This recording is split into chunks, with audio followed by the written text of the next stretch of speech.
Hello नमस्कार, मैं विवेक दुबे स्वागत करता हूँ आपका वीएफएक्स वाला ज्ञान यूट्यूब चैनल पे।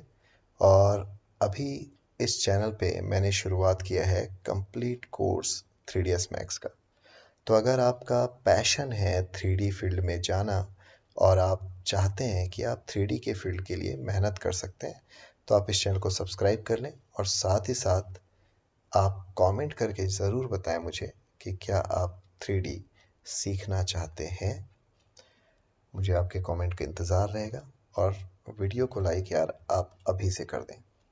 तो पिछले वीडियो में यानी पिछले चैप्टर में हमने बात किया कि अगर आप 3ds मैक्स को सीखना चाहते हैं तो सबसे पहला काम है 3ds मैक्स के इंटरफेस को अच्छे से समझना।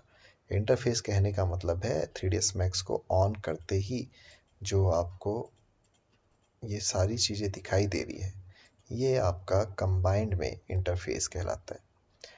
आज के इस चैप्टर में हम बात करने वाले हैं व्यू पोर्ट के बारे में। तो इस पूरे 3ds मैक्स में जो सबसे बड़ा एरिया है वो है आपका व्यू पोर्ट एरिया। फिलहाल आप यहाँ पे देख सकते हैं कि हमारा जो व्यू है वो 4 पार्ट में डिवाइड है। यहाँ पे एक है टॉप, एक है फ्रंट, एक है लेफ्ट और एक है पर्सपेक्टिव। ओके, अब हम कोई ऑब्जेक्ट क्रिएट करके देखते हैं यहाँ पे। तो अगर मैं किसी ऑब्जेक्ट को क्रिएट करना चाहूँ तो आपको यूज़ करना पड़ेगा यहाँ से command panel, create panel, geometry, standard primitive. और ये सारे प्रिमिटिव्स हैं जिसे आपको व्यू पोर्ट पे क्रिएट करके देखना है।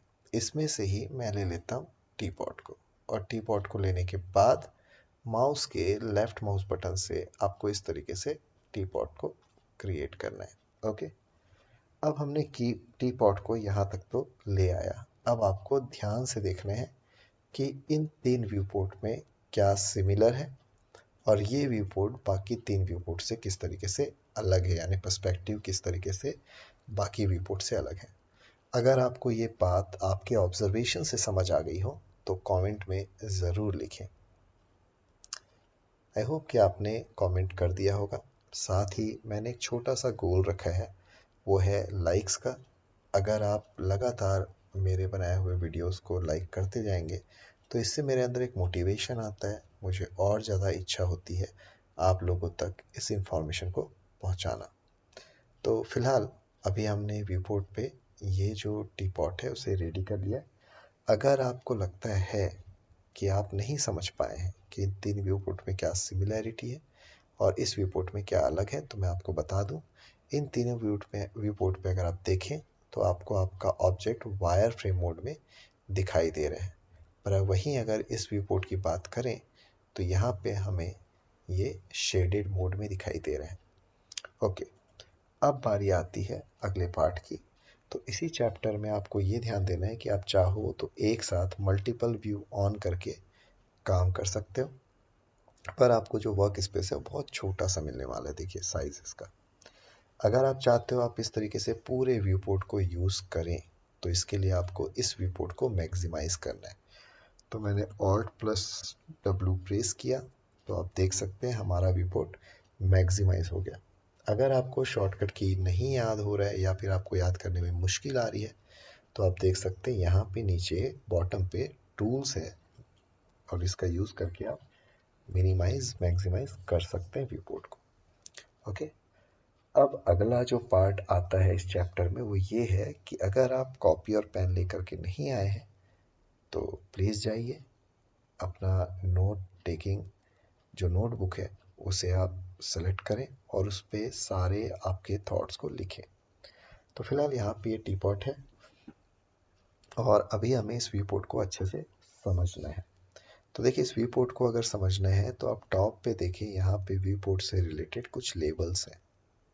इसके बाद इस जगह पे आपको दिखाई देता है व्यू क्यूब और यहाँ पे आपको आपका जो भी मॉडल है या जो एक्टर है वो इस तरीके से खड़े कर देना है। ओके, अब बारी आती है इस व्यू पोर्ट के सारे मेन्यूज को एक्सेस करने का। तो ये काम आप बिल्कुल वैसे ही करें, पॉइंटर लेकर के जाएं, रेस्टोर व्यू पोर्ट, विक्टिव व्यू पोर्ट, बस सारे ऑप्शंस को चेक करना है। ट्राई करें कि शुरुआत में किसी भी ऑप्शन को आप क्लिक ना करें। ओके, तो आप एक एक ऑप्शन पे जाएं और इन सारे ऑप्शंस को चेक करें। इसी तरीके से पर्सपेक्टिव पे आके सारे ऑप्शंस को चेक करें और इसी तरीके से स्टैंडर्ड पे और डिफ़ॉल्ट शेडिंग पे। ओके, तो अब आते हैं इस व्यू पोर्ट को आप किस तरीके से कंट्रोल करेंगे। तो व्यू पोर्ट को कंट्रोल करने के लिए सबसे पहला जो बटन है जो आपको यूज़ करना है वो है माउस का मिडिल माउस बटन। तो अगर मैंने माउस से मिडिल माउस बटन क्लिक किया और इस तरीके से अगर मैं इसे पैन करना चाहूँ तो आप पैनिंग कर सकते हो। अगर आप माउस के मिडिल माउस बटन को होल्ड करके रखते हैं, प्रेस करके रखते हैं, तो आप यहाँ से ऑल्ट के साथ इस तरीके से अपने व्यू पोर्ट को ऑर्बिट करके देख सकते हैं। तो middle mouse button plus alt और आप इस तरीके से व्यू पोर्ट को अलग अलग एंगल से देख सकते हैं जैसे आपको ज़रूरत पड़े। ओके, इसके बाद आता है कंट्रोल ऑल्ट और माउस का मिडिल माउस बटन और इसके थ्रू आप अपने सब्जेक्ट को कैमरे से पास या दूर कर सकते हैं। ओके, तो ये था वो सारा ऑप्शंस जो आपको अभी यहाँ पे ध्यान देना है।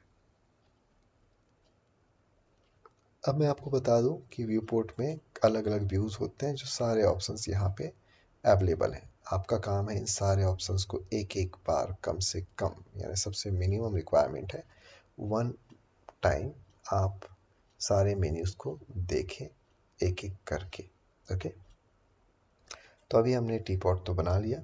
अब टी पॉट को व्यू पोर्ट में देखने के कुछ अलग अलग तरीके हैं। जैसे अभी आपको ये जो व्यू पोर्ट पे टी पॉट दिखाई दे रहा है ये शेडेड मोड में है। ओके, अभी अगर मैं F3 प्रेस कर दूं कीबोर्ड पे तो आप इसे वायर फ्रेम मोड में देख सकते हैं। ओके, अगर वापस से F3 कर दूं तो आप देखें यहाँ पे ये आपका जो टी पॉट है ये इस तरीके से प्रॉपर शेडेड दिखाई दे रहा है।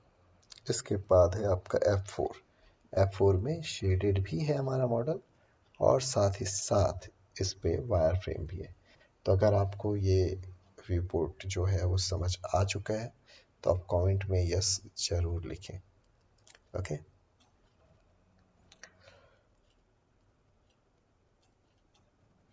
तो फिलहाल जितनी भी बातें अभी चैप्टर 2 में मुझे बतानी थी मैंने बता दी।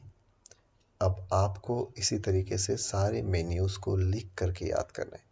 तो जितनी जल्दी आप इंटरफेस को कंप्लीट करेंगे उतनी जल्दी उतना बेटर आप 3D मॉडल बना पाओगे। ओके, तो आज के लिए इस चैनल पे बस इतना ही। मैं आपको मिलता हूँ नए वीडियो के साथ अपने इसी चैनल पे। तो भैया वीडियो को कर दे लाइक और अपने जो भी दोस्त हैं जो 3D के फील्ड में जाना चाहते हैं उनको इस वीडियो को ज़रूर शेयर करें। धन्यवाद।